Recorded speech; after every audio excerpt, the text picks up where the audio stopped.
بسم الله الرحمن الرحيم.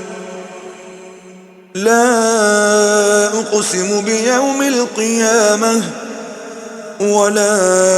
أقسم بالنفس اللوامة. أيحسب الإنسان أن لن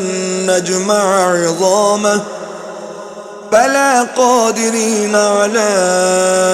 أن نسوي بنانه بل يريد الإنسان ليفجر أمامه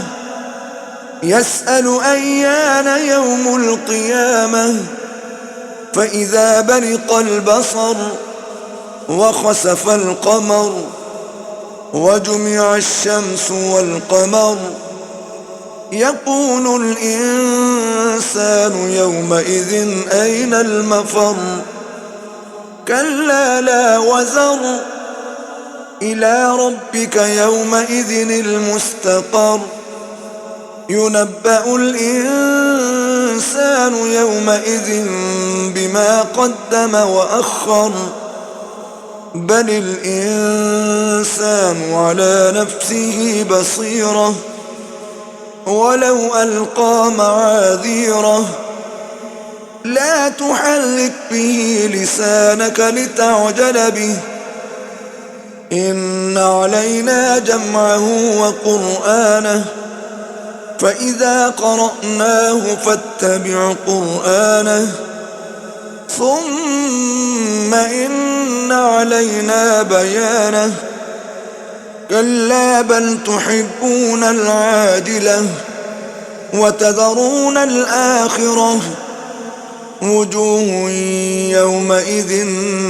ناظرة إلى ربها ناظرة ووجوه يومئذ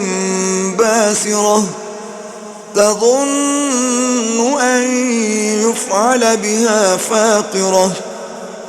كلا إذا بلغت التراقي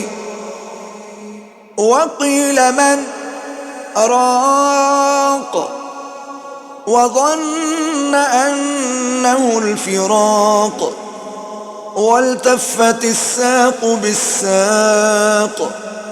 إلى ربك يومئذ المساق فلا صدق ولا صلى ولكن كذب وتولى ثم ذهب إلى أهله يتمطى أولى لك فأولى ثم أولى لك فأولى أيحسب الإنسان أن يترك سدى ألم يك نطفة من مني يمنى ثم كان علقة فخلق فسوى فجعل منه الزوجين الذكر والأنثى أليس ذلك بقادر على أن يحيي الموتى صدق الله العظيم.